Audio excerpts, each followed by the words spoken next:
Cool. Thank you, guys. Welcome to another edition of the Privacy Roundtable. Today happens to be the Particle team that's hosting, and as an advisor to the Particle project, it's me, Dr. Kapil Amarasinga, Dr. Cap, hosting. Joining us on our panel are our usual esteemed guests, Yenna Char from the PivX project and Ruben Yap from Firo. But we also have a very special guest today, as we always try to slot in with every one of these.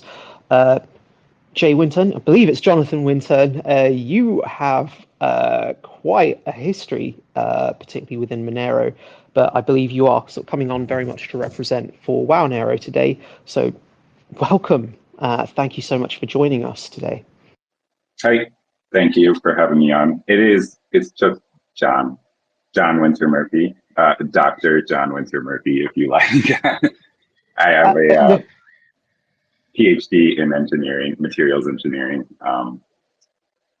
And yeah, I met you last year in Monerotopia in Mexico City, and I talked to you a little bit about possibly adding WowNero to Basic Swap. And now here I am about a year later, and it looks like there's the kind of beta alpha release from Offern, where WowNero, I think he's got it integrated at this point. So yeah, thank you for having me on. And yeah, I have been around Monero for a long time. I spent pretty much the beginning. And if anyone is going to be at MoneroCon, I'll be giving a talk at 7:30 p.m. on Friday evening called Monero is Free and Open Source Software, which is primarily kind of history and some context for where those words in our vernacular come from, free and open source software, and then a little bit about how Monero fits into that movement. So yeah, thank you guys for having me on, and I'm glad to be here, and I will let you lead us onwards. Yeah, no worries. Well, firstly, Yen, would you like to introduce yourself? I know I did the introductions already, but Sure. I'm Yenna Char. I'm part of the PivX community and representing PivX in this privacy space. And Ruben? Hello, I'm Ruben from Firo. Hello. I'm so tired. Fair enough. I'll give you a break today, Ruben. Then that's all right. After boxing, Ruben. Yeah. 10 rounds, so I'm like kind of pooped. Wow. Fair enough. Oh, it's a good thing I lay in bed all day. I shouldn't have admitted that. No, I've been working all morning. But no, the topic for today is towards spending privacy coins from speculation to everyday use. But John, well, can I call you Dr. John? And by the way, I remember our conversation. I prefer John, no doctor, John. Please. But yeah. Okay, no, sorry about that, John. Firstly, I remember our conversation from last year. I do remember sort of chatting to you about WowNero. I really appreciate that actually, and I'm really glad to kind of see sort of WowNero getting integrated. I know the integration's been taking a bit longer than expected, but to be honest, I'm really, really happy that often I can never pronounce that properly, but often XMR, him coming on and really a lot of the work that he's done to sort of help energize the basic swap community and to help with the development and bringing people together. It's been amazing, really. So yeah, I know it's been taking a bit longer than expected. Before we kind of get into the main focus of our discussion, I was hoping you could tell us a bit about WowNero.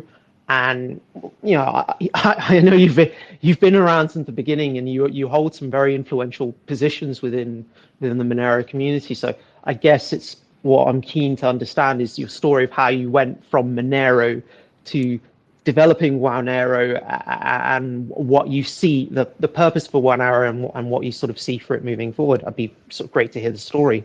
Sure. Well, I guess beginning with Monero, I got really interested in cryptocurrencies in late 2013, and I got into mining, and I was mining all kinds of stuff with graphics cards. And I knew Fluffy Tony from Vertcoin. And I hung out on IRC and Bitcoin Talk and Reddit and try to find, the next thing to mine or whatever. And Fluffy messaged me on IRC back in the Freenode days before it became Libera. He was like, "Hey, why don't you join this channel, BitMonero?" And he sent me 10 MRO. At the time, it was MRO, not XMR. And I got really interested in it initially from the mining perspective. Like, I was interested in mining, and it was mineable with both CPUs and GPUs, which I had access to more CPUs at the time. So I got into it, and it was a kind of cool community. Really, I think why I'm so interested in cryptocurrency in large part is because of the communities and kind of the things that they, are interested in and talk about. So I enjoyed being a part of the Monero community, and I wrote like one of the first like graphical user interface wrappers for the wallet in Python, and I like in 2014, I think. So I've been involved from early on, and I continued to be around for sure. And then in 2017, there was this whole drama. I mean, it was before 2017 as well, but it kind of culminated in 2017 with the whole block size wars between BTC and what became BCH. And at the, end result of that was that everyone who held Bitcoin was rewarded with Bitcoin Cash that they were able to sell, or vice versa. If they were more of a believer in Bitcoin Cash, they got free Bitcoin they could sell. And it became this huge mania of forks, especially on Bitcoin, but it kind of spread to other parts of the crypto world. So there was this fork of Monero proposed in early 2018 called Monero V.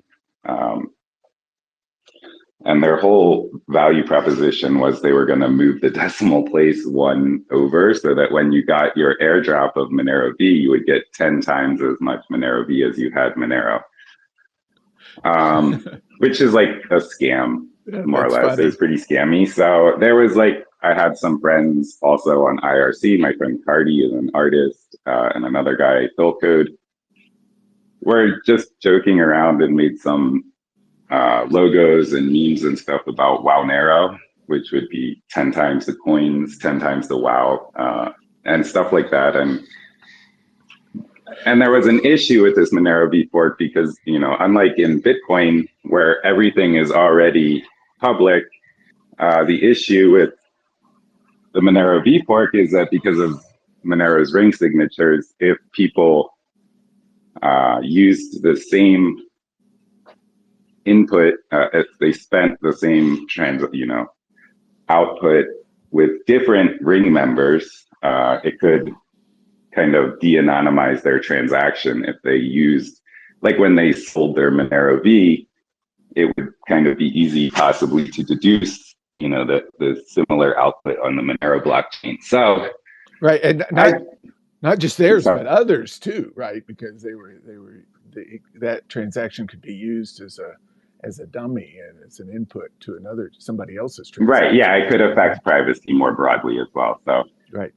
So there's one of the most prolific coders in Monero history, Monero Move, wrote this tool to like blackball outputs and try to prevent that from happening. But just as like a kind of, challenge to see if I could do it, I tried to fork the Monero code and launch, a fresh blockchain with, basically the only difference is, and the other, selling point of Monero V is they were going to remove this tail emission from Monero, which was added to incentivize miners into perpetuity. So they were going to take that back and make it more like Bitcoin. So those were the two major changes in Monero. Is it has a fixed supply, and the decimal is moved one place to the left. So it, as well. And the emission is stretched out a bit because personally, I'm a big fan of Grin. And they were kind of ridiculed for choosing that linear emission curve. But I think front loading it too much, like maybe even Monero is a little too front loaded, especially with the history of mining mishaps. Yeah, the bug, right? Mm. There was a Cripple miner and then Claymore. I mean, there was a lot of closed source miners where these guys are collecting 1% or 2% of basically every block reward early on when the block rewards are very high, right? So I stretched out the emission curve, so it's even kind of a little bit slower than Bitcoin. But those are the 50 years, right? 50 years, right? So whereas Monero took, from 2014 until 2020 or whatever to hit tail emission, or 2022, 9 years, right? So it's stretched out by a factor of 10 or so. And yeah, I mean, besides that, is like it had a higher default ring size when it launched, and it tends to add things when they're on testnet on Monero. But really, at this point, after I got it off the ground, I set up a mining pool and an explorer.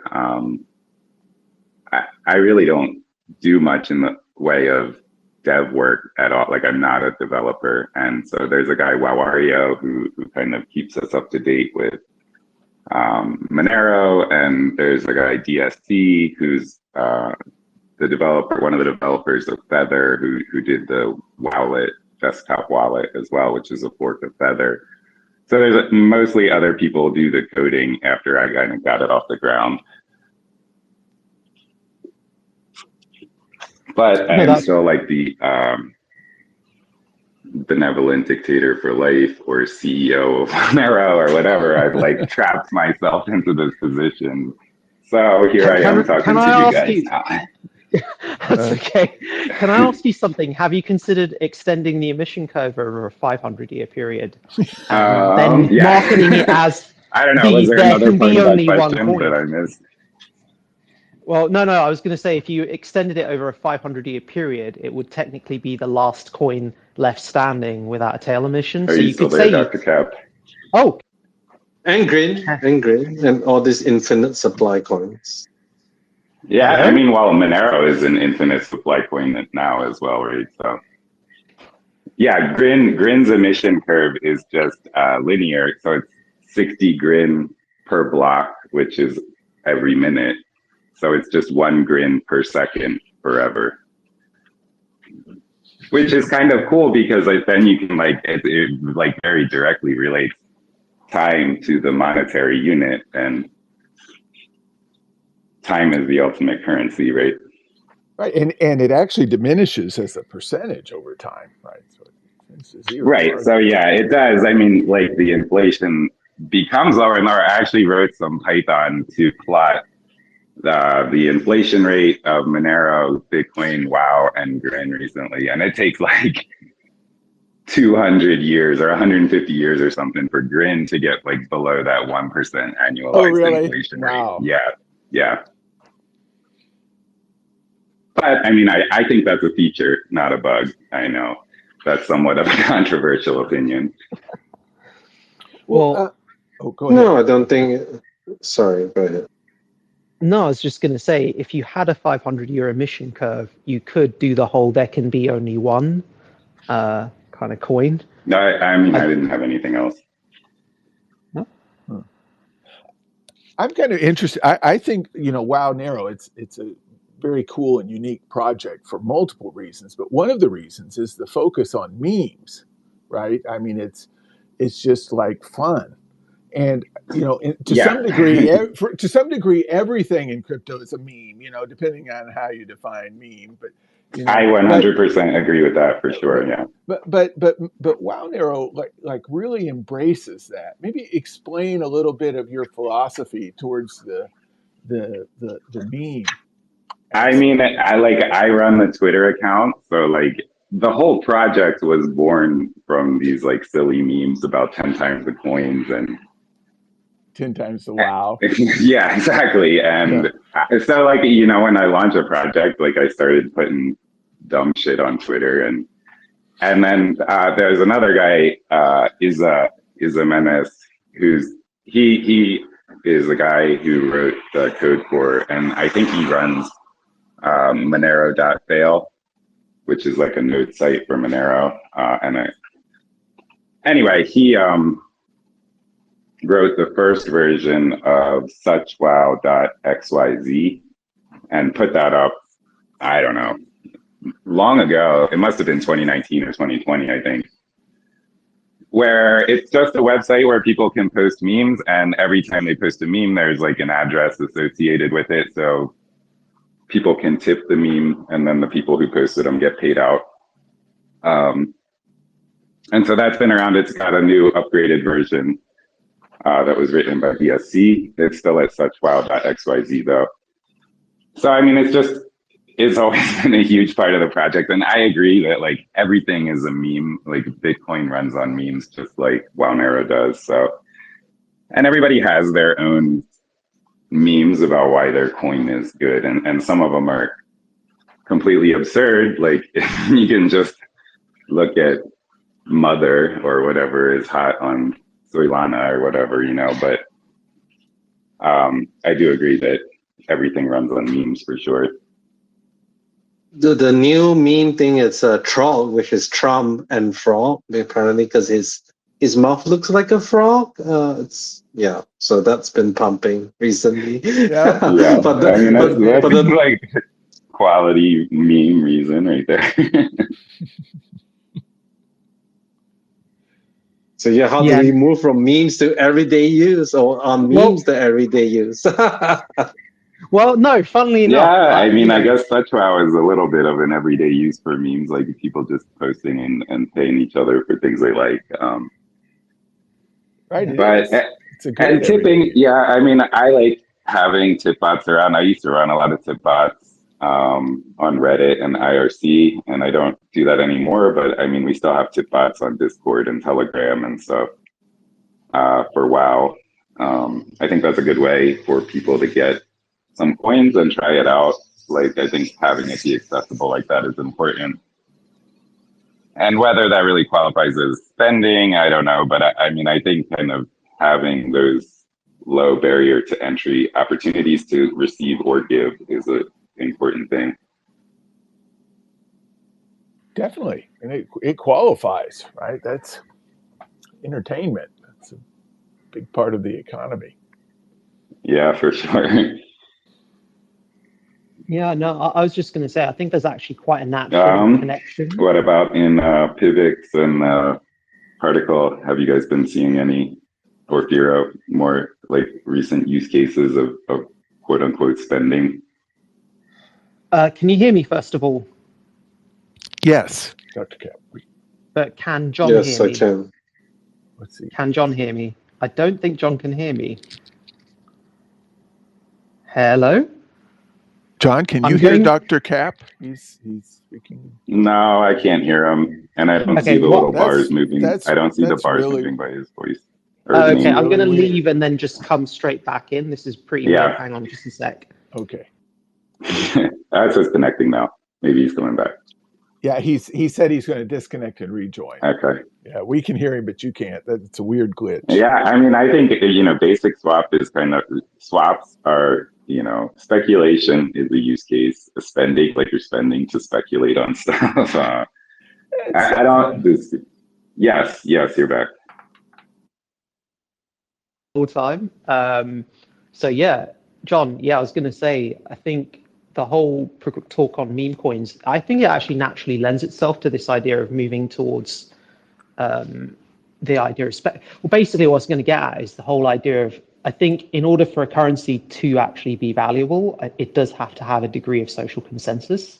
So that requires sentiment, and I think there's a lot of different ways for sentiment to be accrued. You can kind of have sentiment through kind of hard beliefs, i.e. the hard properties of a currency.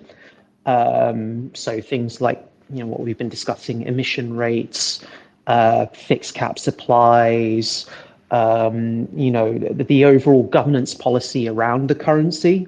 I think those are fairly sort of hard properties that can attract people. But equally, there can be a lot of soft factors. I look at things like gold. If you look at gold, it trades as the universal currency, as it were, a relatively inflation-resistant currency. And the narrative behind Bitcoin, and I say that's the narrative of digital gold, has a strong sentimental value. It resonates to a lot of people, and I think that's why Bitcoin carries a lot of the ongoing weight that it has, even if Bitcoin's core narrative has changed massively, over the last 12 years, definitely. So I think, I used to be, firstly, I got a soft spot for Dog with Hat because their website is just makes me laugh. I'm anti Solana in general, but I mean, that's cool. No, not Solana as a technology. I don't care for Solana as a technology, but just if you go to that website, the first thing it says, it has this whole paragraph of saying Dog with Hap is the world's greatest currency, and it's all scratched out. It's got like that cross mark, and it's crossed out in such a way that you read the uncrossed bits, and it's like it's a dog with a hat, and it's like it's the most unpretentious thing. It's like I can read that and go, that is not an investment at all. That's not something I'm going to invest in. But at least I can see the comedy in this. It's not even it's not trying to mislead. I think that's the I don't know. I think I disagree with that. I think that most of those meme tokens, especially the ones that are successful, like Pepe, Dog with Hat, like they're distributed unequally, and the people who receive the large distributions have connections with Coinbase or other listing agents, and it's portrayed as this fun, community thing, but it's not that at all, in my opinion. So yeah, well, I don't disagree. No, I don't disagree with you at all on that. I think what I'm trying to say is, for me, it's like that's the first. A lot of meme coins I see, and this is the thing that I hate. This is just me being honest.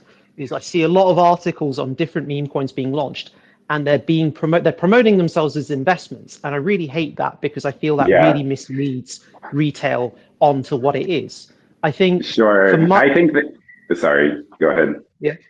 So for me, when I saw Dog with Hat, I was like, okay, this is not even, if you go to the website, it's not even pretending to be an investment.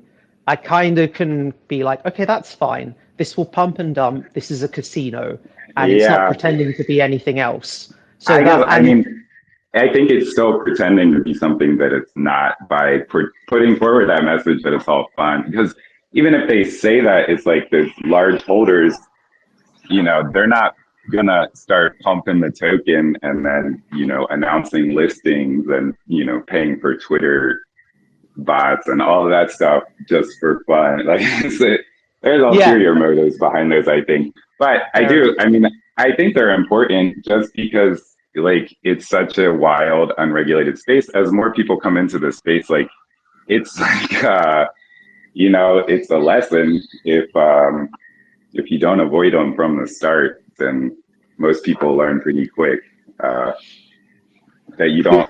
It is a casino, and you're better off going to the real casino and betting on black, in my opinion. Well, no, it's also a lesson as to the power of memes. I mean, I'm not sure also that as well. Yeah, appreciated it before. Yeah, I mean, I love cryptocurrency, like I said, for the community and like sociological and like just seeing how things play out type of it's interesting. Like it's all new stuff and people behave in very strange ways for sure. Yep. Ponzi's fun again. Well, I'm going to ask you guys something. What do you guys think the enduring kind of status of Dogecoin is, because there's a part of me, Wait. I've watched Dogecoin for about 8 to 10 years. I can't even remember, since 2016 at least. I kept expecting it to I was fail about to touch on that. all the time. And, you know, the last cycle, not this cycle so much, but the last cycle, to see it go to where it did, I couldn't personally get my head around it, but I would really like your thoughts there on how it achieved that status. Think of it like this: crypto is scary. A lot of regular people hear crypto and they don't want anything to do with it. Like, they're afraid of it. But then Dogecoin came out and it all of a sudden just became a plaything. And that's why Doge surpassed Litecoin both in hash power and in market cap. And it's a similar story with Monero, where privacy is scary. So you have people that use Monero, but a lot of the people that use Monero are technical people, the people that understand the technology or people that understand the use case. Where people outside of Monero don't really, they're afraid of it. Monero is sort of like in the memes and everything, it's sort of like a Trojan horse. I would agree with that people. For sure. But I would add for Dogecoin, I mean, it's a pretty fairly launched proof of work coin.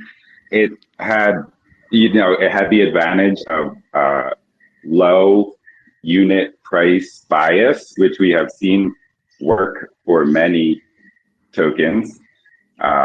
People want to buy something. It feels better to buy 10,000 Dogecoin than it does to buy 2 Litecoin or whatever, right?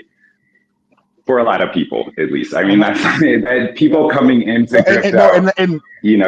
That's something they learn, right? It's the same thing with Monero. Yeah. It's the same thing with Monero, because there's 10 times as many. Right? But really, there's one less unit. Right. So with Monero, there's actually the same amount of Monero as and atomic units. You have 10 times more of them. Units. Yeah. And also, finally, if you look at atomic units, it's the same thing. It had Elon, right? So that's that going for, which is no small thing for sure. Right. Yeah.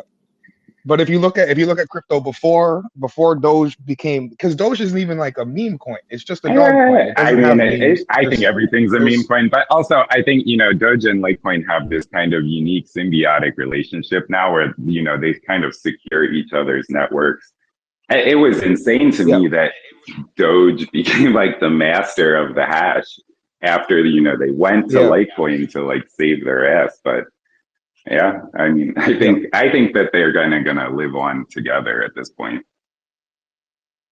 Yep. And to touch on what we were talking about earlier with can I weigh in a bit? Hello. Hey, Ruben. Oh, okay. Oh, sorry. I can't. My Twitter can't see who's talking, so never mind. I'll just shut up first. I was just saying, with Monero V, one of the things that Monero did was it protected Monero from that fork. So it basically let people detract from Monero V and go onto Monero instead, which wouldn't hurt privacy.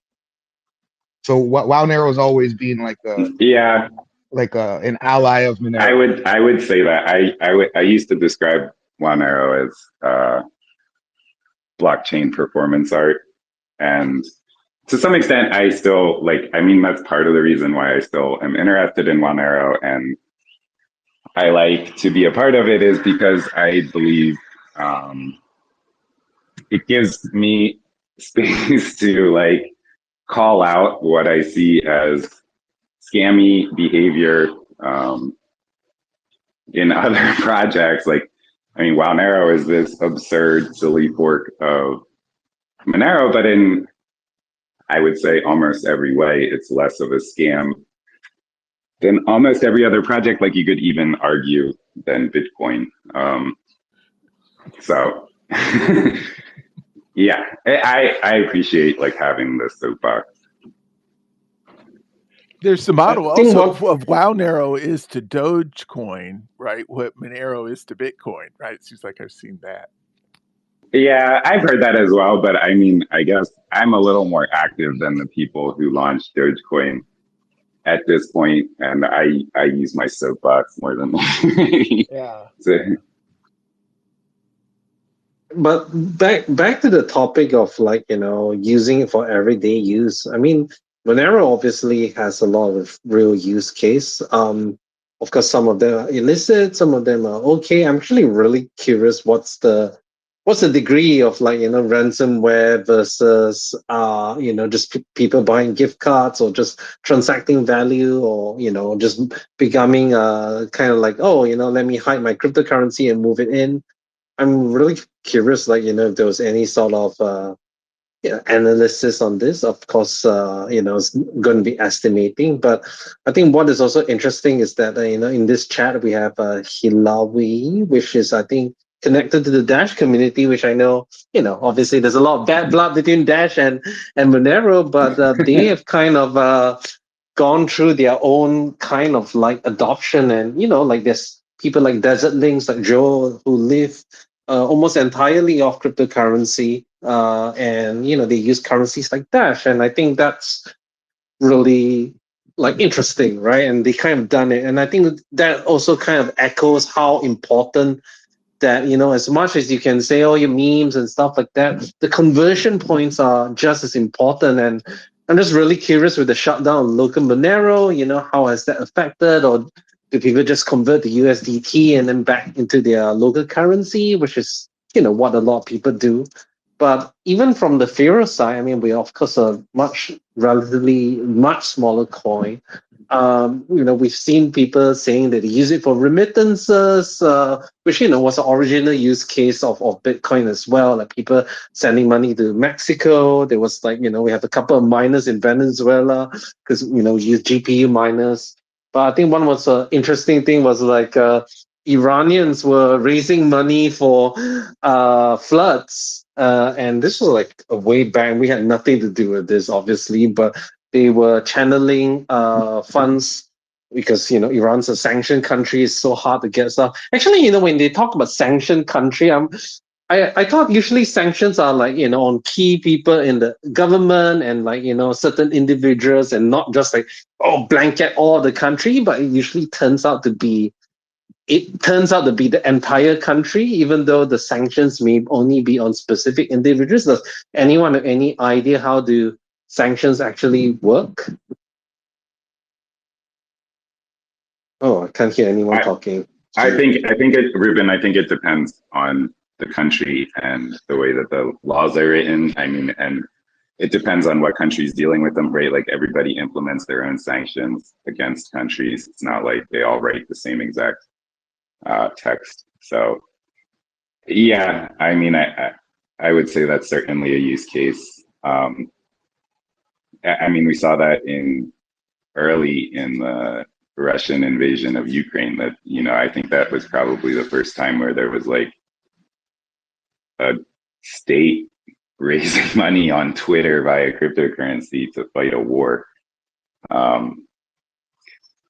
Yeah, I mean, I think ordering stuff online is, what people use Monero for. And I know they're trying to build more use cases with like the Monerozon. I think there's been a couple of services like that where you can like order things kind of anonymously off of Amazon paying with Monero. There used to be a Bitcoin service like that was very popular, and I can't remember the name of it. I think for Monero, I was just going to say for Monero, I mean, it's not heavily used. Like we don't have transactions on the blockchain of mining pools paying out. Like, I mean, I think that creates activity for a lot of blockchains that Monero doesn't even have that, because we've been kind of solo mining only for a few years. And it's probably like 20 or 30% of blocks at most have transactions besides the Coinbase transaction. And the block time is 5 minutes. So it gives you an idea on the, we probably get a couple real transactions per hour. I don't know, maybe 1 to 10 transactions per hour kind of range that are actually people sending money around. And yeah, just the last comment on that is when I was, setting the parameters when I launched Monero, I almost made it, because like I anticipated, it was popular back then to make the block time shorter and shorter so you could advertise your cryptocurrency as having fast transactions. But then you create blocks, many blocks that are empty.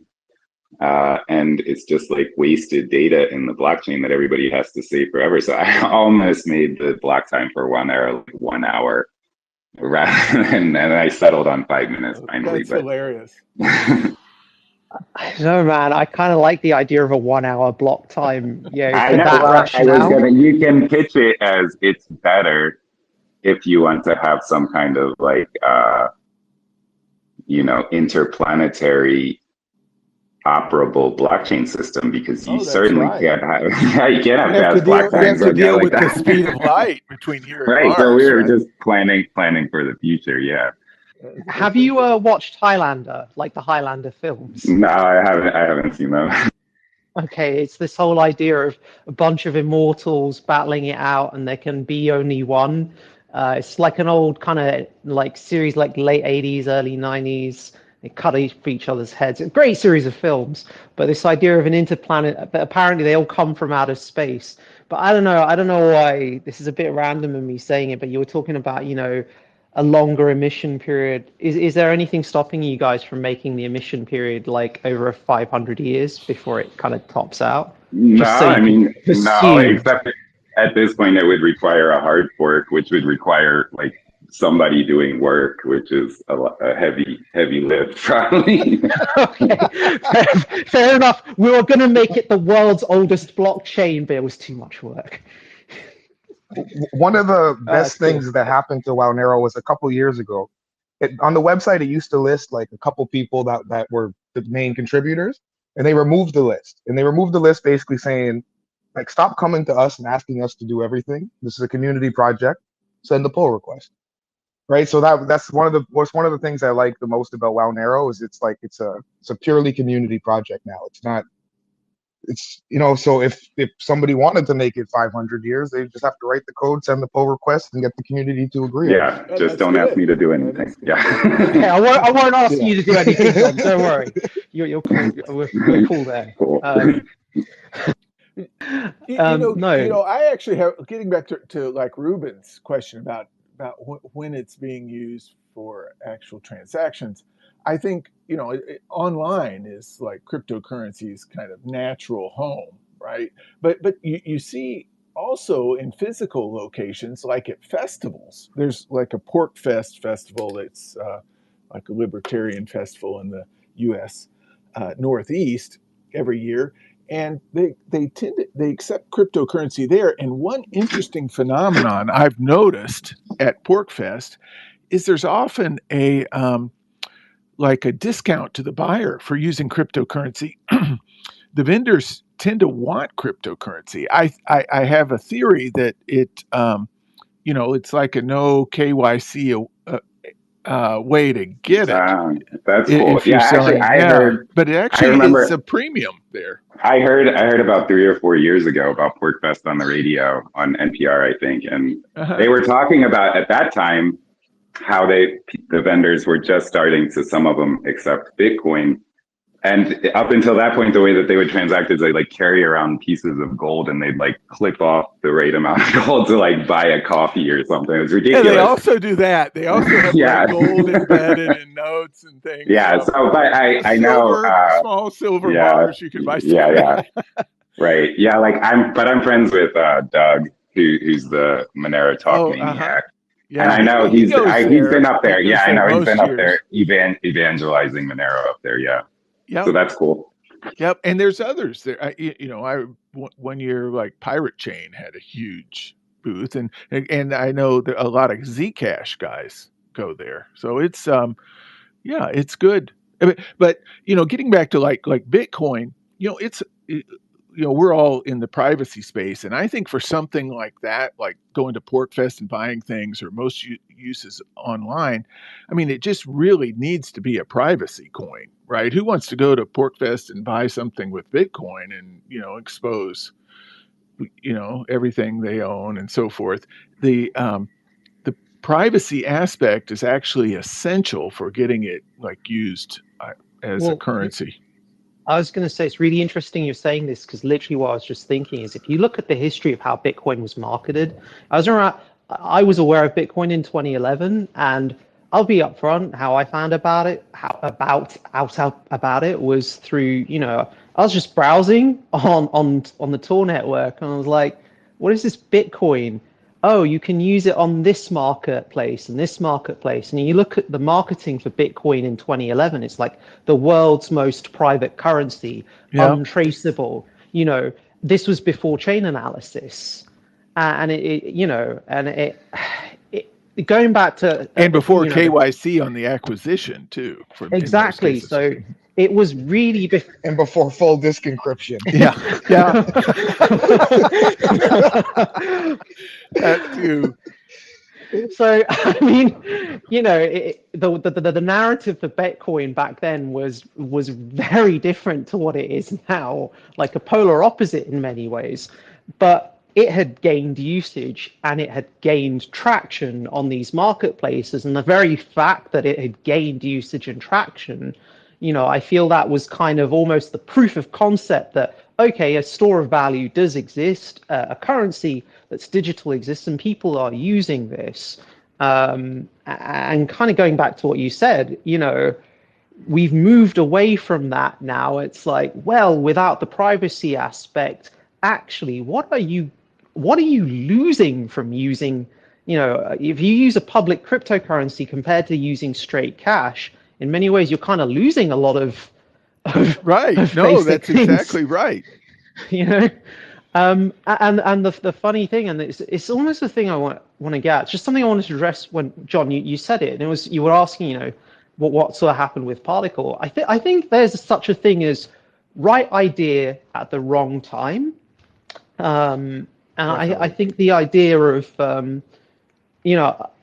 I think very much what's changed over the last 10 years of me, since I've been involved in this sort of area, is this idea that people are socially accepting cryptocurrencies more as the idea of actually being usable units of currency. That's not a conversation you could have had with so many people 5 years ago, 6 years ago, 7 years ago, 8 years ago. It's a lot more of a niche conversation. It's less of a niche conversation now.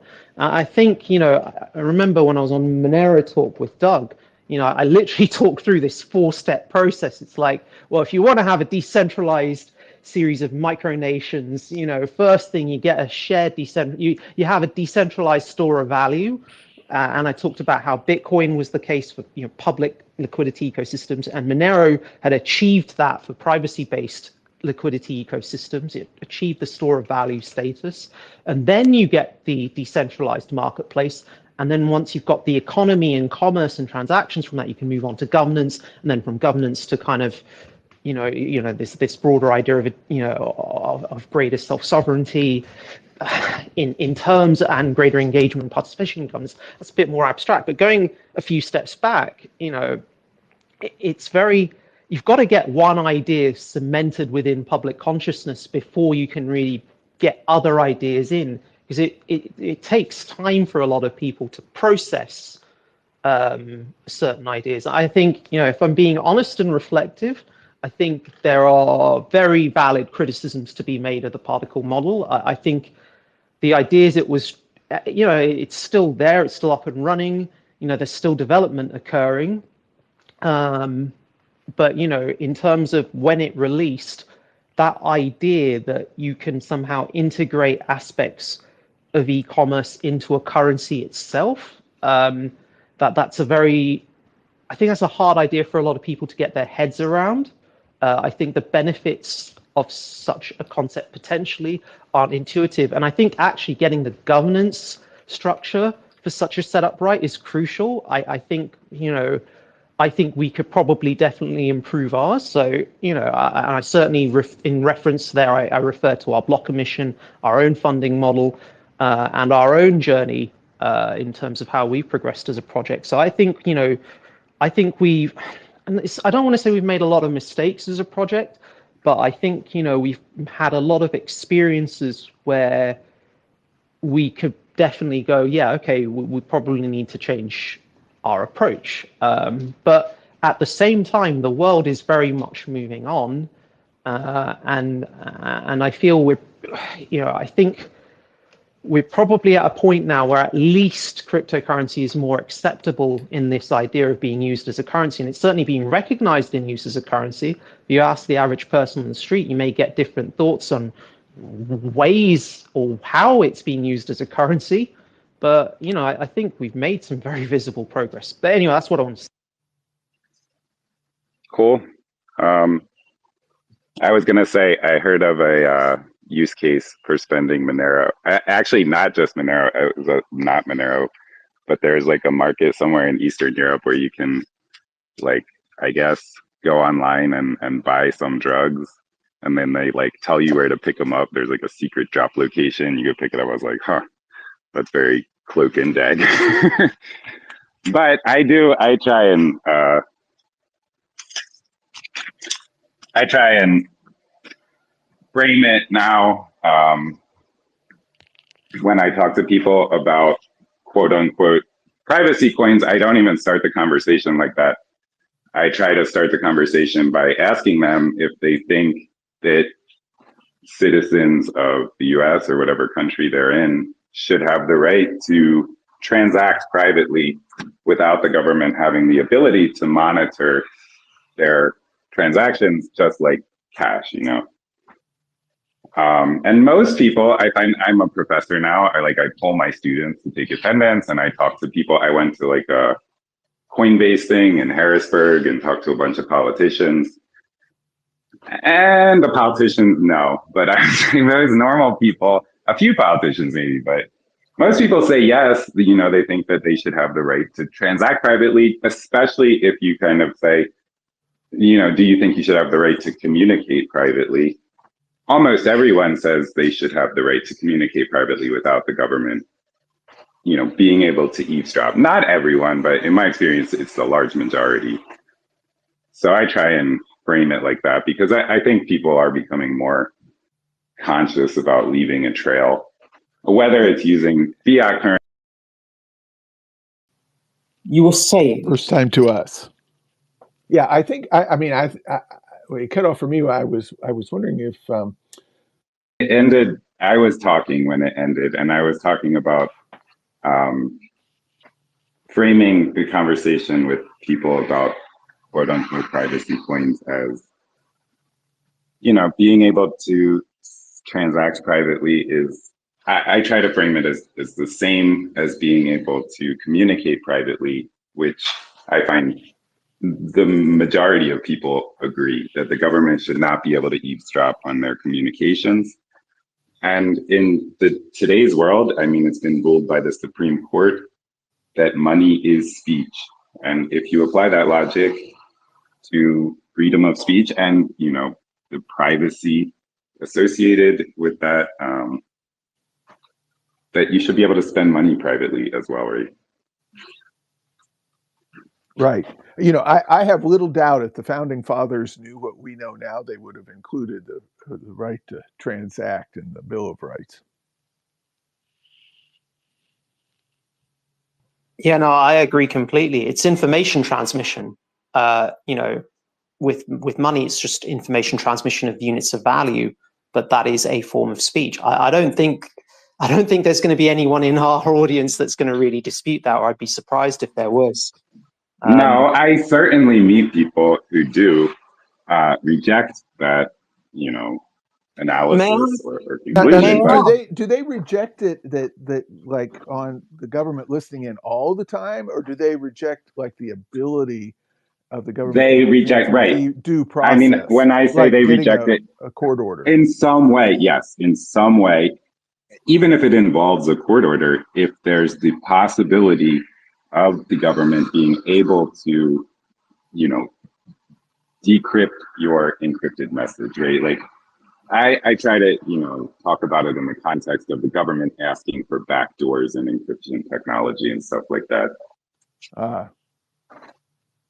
Well, I mean, humans have always had the ability to like step away from the crowd and have a private conversation, right? I mean, that's right. And always it's, you been know, there. people that I feel like that right is much more something that people are attuned to. Like they believe that, you know, communications should only be public if they choose to make them public.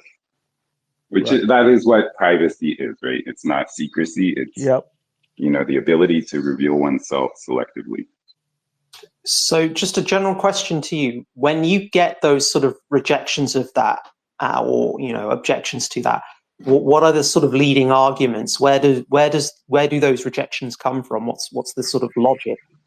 Well, I would say, like, at the Coinbase event in Harrisburg, I mean, the politicians, even a Republican congressman, I forget his name, but the Republican congressman from somewhere out, the U.S. congressman out by Pittsburgh, it just would not go on the record and say that he believes citizens should be able to transact privately, because, well, he didn't say it, but there was another Democratic congressman who's like, they believe that the government should be able to, spy on every transaction is what it comes down to, right? If they can spy selectively, they have to be able to spy on every transaction that's going on, right? And they believe that the government, the CIA and the FBI should have that ability. Fair enough. And do the sort of people who push this forward, do they realize that those same powers could be used against them? Yeah, of course, I think. And, they're just, upright citizens, so they don't have anything to worry about. And they want the US or whoever to police the world. And, that's what they believe the natural order should be, I think.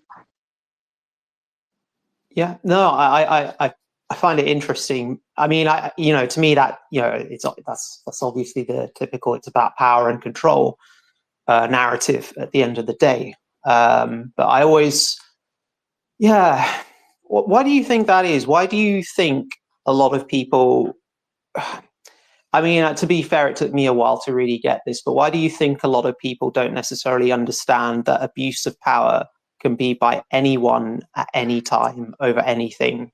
Have you sort of got any thoughts on that? I suppose here in the United States, we have had a relatively, peaceful existence here in the United States. Not that we haven't been carrying out wars all over the world for the last 70 years, but so I think, people are generally maybe a little content and, I don't know, like, fat from suckling on the government teat. I don't know. They trust the government. The government's been good to them, and like, things are good. So let's keep things like they are, which, like they are now, means, that the government can surveil almost every transaction, right? Okay. So I'm just asking this as a Brit and as an outsider observing. I mean, from my outside perception, it just feels like perhaps over the last couple of years, the US has been less stable domestically than it has been perhaps in the kind of preceding few decades. So do you feel that, firstly, is that true in your perception or in your observation? And secondly, do you feel that may have had any impact on people's views towards privacy, or certainly towards abuse of state power? Sure, I absolutely agree with that. I think, more and more people recognize the quality or lack thereof we get in our presidential candidates, as well as more importantly, Congress. I mean, Congress can't do anything, and there's increasing, it seems like there's increasing vitriol and distrust on both sides, which inevitably breeds distrust in the government itself. I mean, that's more of a, conservative point typically, that, to distrust the government and you want it to be as small as possible. But I think you see that more on both sides now with, Trump being in power. There's, more reason for that to kind of happen on the left as well. So I think going back to Snowden, there's been a growing, or even before that really, but I think in the popular consciousness, having Snowden in exile and all of that stuff, it's been building, not going away for the last 10 or 15 years or whatever. And can I ask again, where do you sort of see it going moving forward? Well, I mean, I'm a Monero bag holder, so I'm optimistic in terms of adoption. You know, I hate to make predictions about the future, especially about prices and what people should buy, but I am never sure about anything, and so it's hard to say where things are going to go in the future. Except I believe that, you know, private communications, and you know, I believe that includes spending money, is going to become more of a concern for more people around the world, than it's not going to become less, in my opinion. No, in some ways it's reassuring to hear that in a weird kind of way, because it almost feels like, yeah, no, I get it. Kind of growing instability. I think, you know, going back to kind of that theme of transitioning to peer-to-peer spending of private crypto. I think one thing, while we're waiting, that's contributing to the changing situation in the U.S. also is a growing wealth gap between the top 1% or top 1/10 of 1% and the rest of the people. Yeah, for sure. I would say that contributes as well. I feel like a lot of what you're saying, to me, in some senses, suggests that there will be a natural transition to privacy-based cryptocurrency over time. And I don't know how long that's going to take. And I don't know what the exact upkeep is going to be, but it sounds like very much the need is appearing increasingly across the world for various reasons. And, you know, I think it's partly down to technology and partly down to the how you market the underlying technologies and sort of really raise awareness for the use case for that to occur. But I think it's a natural phenomena almost at this point. I think we're seeing a lot of different forces at play. So, you know, I think to me that this has been kind of useful to kind of get a sense of where everything is going and to kind of re-examine. I would definitely agree with that. And just to wrap up, I would just add that as much as I love Monero, I just said, like, I'm never sure about anything. I think it's totally possible that, I mean, there could be some new Bitcoin L2 that absorbs everything and nobody ever uses anything except for this Bitcoin L2 for privacy. Like, who knows? But I'm happy to be a part of it and see where things go. And thank you guys for having me on. I appreciate it. And if anybody's going to be in MoneroCon, I'll see you there in 48 hours or something. It's crazy. Wow. Well, wishing you a safe journey, man, and honestly hoping you have a great time at MoneroCon. Thank you so much for having us on, for coming on, and yeah, hopefully I'll catch you soon. Nice. Yep. Thanks for having me. John. Yep. Thank you Bye, for y'all. joining us. Bye.